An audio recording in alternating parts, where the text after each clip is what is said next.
Salut à tous, j'espère que vous êtes prêts pour un gros tunnel sur le Super 8. Je fais cette vidéo parce qu'en fait j'ai eu la chance de tourner mon tout premier film Super 8 lors d'un voyage au Japon et du coup je voulais vous partager mon expérience. Dans cette vidéo on va aborder plusieurs points, donc d'abord je vais présenter la caméra que j'ai utilisée, d'ailleurs ça va permettre d'expliquer le fonctionnement de la plupart des caméras Super 8.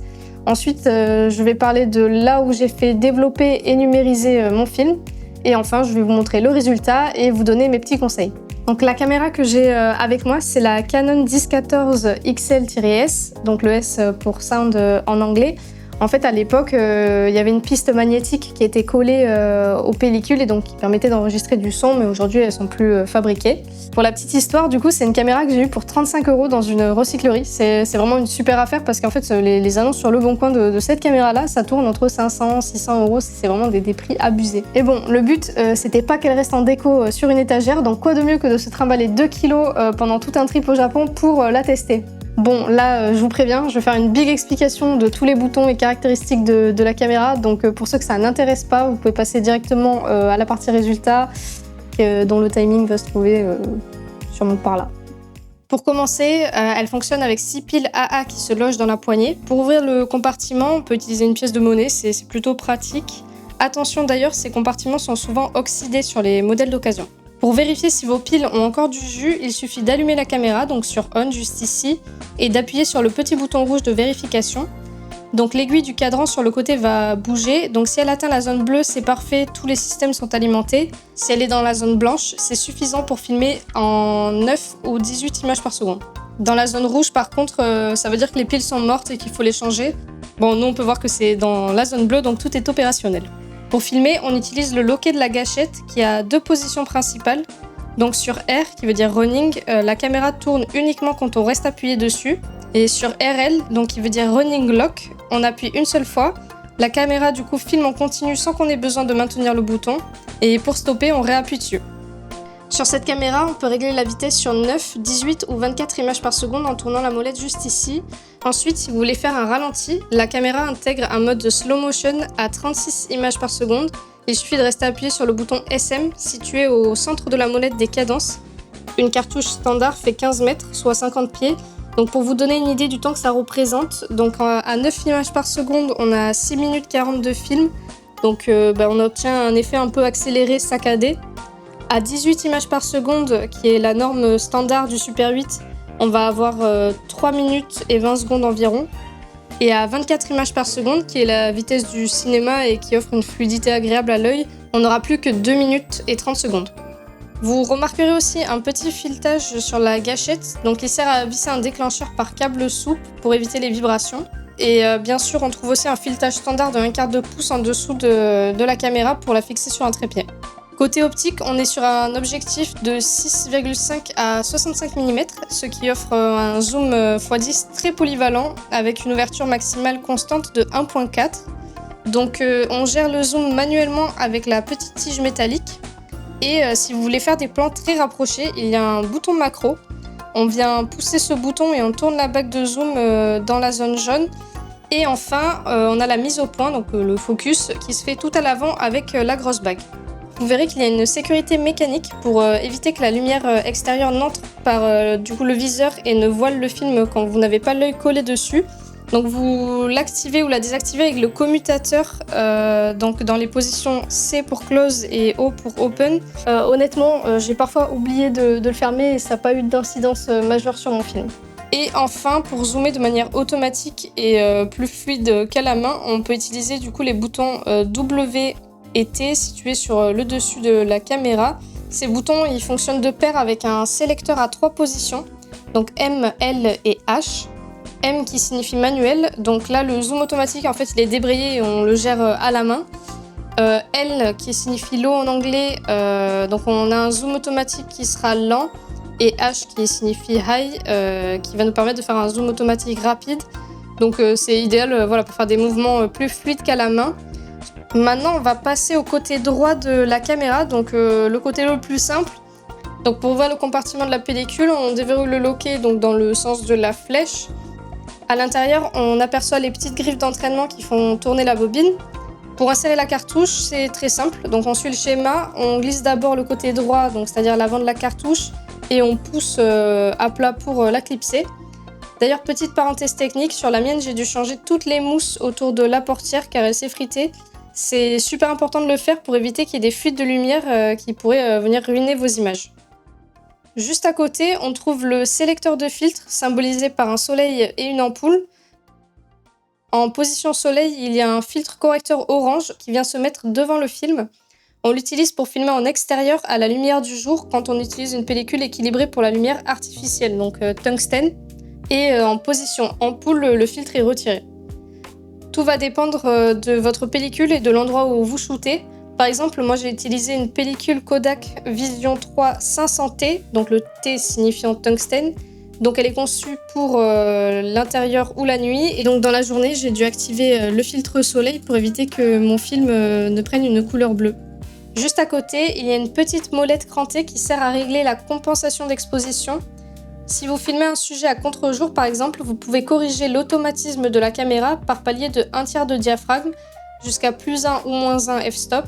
Bon, perso, moi je l'ai pas utilisé. Et plus bas se trouvent les connexions audio. Ça pareil, je ne les ai pas utilisées puisqu'il faut une piste magnétique et que cela ne se fait plus. Maintenant, on va passer au côté gauche de l'appareil qui est un peu plus chargé. On y retrouve d'abord le compteur de pellicule qui affiche 2 lignes très utiles pour savoir où on en est dans le film. La ligne du haut, qui est graduée de 0 à 50, correspond au pied pour les cartouches classiques de 15 mètres. On peut suivre l'avancement grâce à l'aiguille qui avance au fur et à mesure du tournage. Et la ligne du bas, graduée de 0 à 200, sert pour les grosses cartouches de 60 mètres. Juste à côté se trouve le cadran de contrôle de l'exposition avec 3 modes, auto, AE-Lock et manuel. Auto, c'est le mode par défaut, la caméra va gérer toute seule l'ouverture du diaphragme via sa cellule. AE-Lock, ce mode verrouille l'exposition, ça évite que le diaphragme ne change brutalement si un élément très brillant ou très sombre entre soudainement dans le cadre. Et manuel, ici on vient régler manuellement l'ouverture en poussant la petite tige métallique vers le haut ou vers le bas pour ouvrir ou fermer le diaphragme. Ensuite, on a cette molette qui gère l'angle d'obturation. Avec ça, on va pouvoir contrôler la quantité de lumière qui entre dans la caméra. Donc il y a 3 symboles principaux. Le soleil qui correspond à une ouverture d'obturateur standard à 150 degrés, donc c'est le mode parfait pour les journées lumineuses. La fenêtre, donc qui ouvre l'obturateur au maximum à 220 degrés. Cela permet de laisser entrer plus de lumière sur le film et donc du coup c'est idéal pour les scènes sombres. Le C, donc c'est closed en anglais, ça ferme totalement l'obturateur. Il n'y a aucune lumière qui passe même si le moteur tourne. Ça sert à préparer en fait des effets de fondu ou à rembobiner la pellicule sans la cramer. Et ensuite, on va avoir les 2 rectangles superposés, donc associés au bouton central. Ils servent à réaliser un fondu enchaîné. Bon, perso, j'en ai fait, mais sans faire exprès. Sur le film, vous verrez. Juste à côté, on trouve le sélecteur de mode de prise de vue. Donc, la position PS est celle que vous utiliserez à 99% du temps pour des tournages normaux. Les autres positions, j'ai pas trop capté dans le manuel à quoi ils servaient. Je crois que c'est pour faire de l'animation. Enfin, tout en bas de cette zone grise, il y a une prise de synchronisation flash. Donc ça, pareil, c'est pour faire déclencher un flash électronique à chaque image quand on fait de l'animation.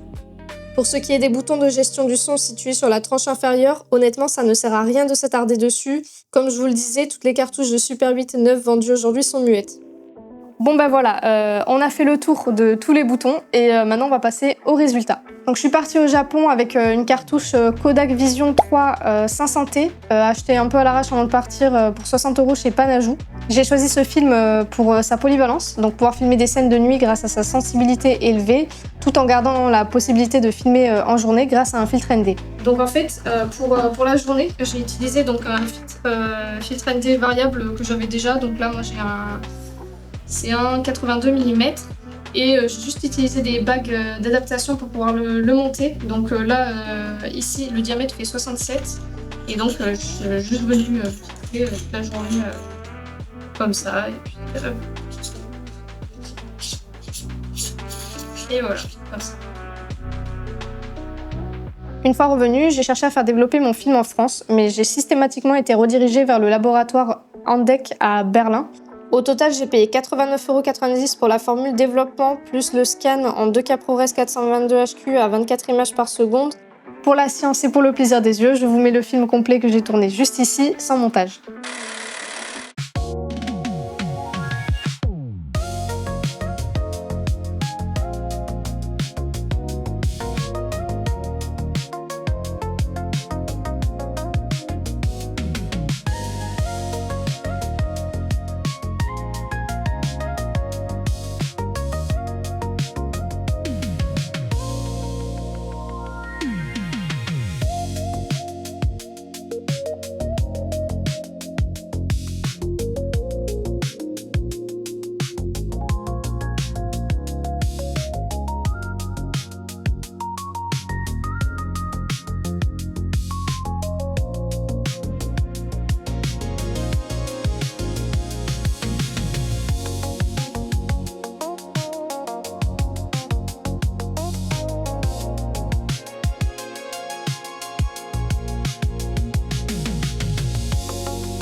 Bon, niveau piqué, c'est très vintage.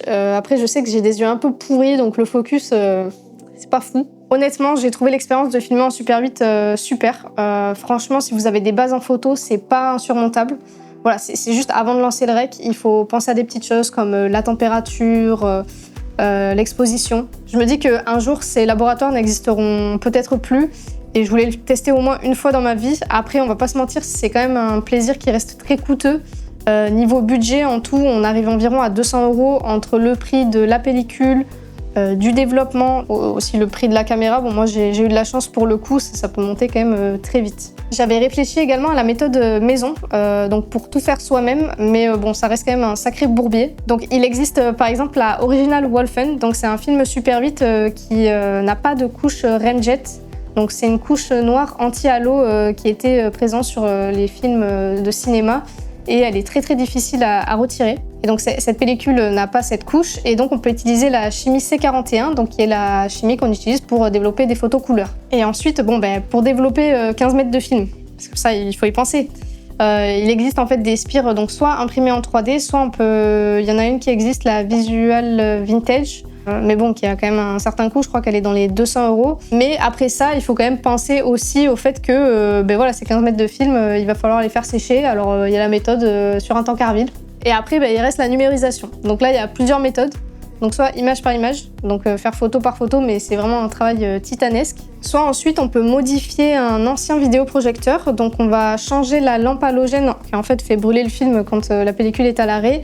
On la remplace par une lampe LED et on fait dérouler le film sur le vidéoprojecteur et on l'enregistre avec pareil, un appareil photo numérique. Je vous mettrai le nom d'une chaîne où il y a un petit monsieur qui a déjà fait ça. Et enfin, il existe les scanners automatiques type Kodak Reels, mais bon, ça reste assez cher. Je crois que c'est dans les 400-500 €.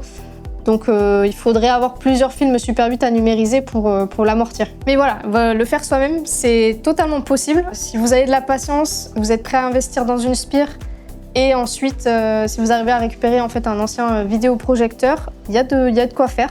Bon voilà, je pense avoir assez tunnel. Si vous avez des questions sur la caméra ou sur le Super 8 en général, n'hésitez pas à les poser dans l'espace commentaire. Et comme toute bonne newbie de YouTube, je vous invite à vous abonner. Je vais sortir en fait d'autres vidéos sur les appareils photo argentiques que vous voyez normalement derrière moi.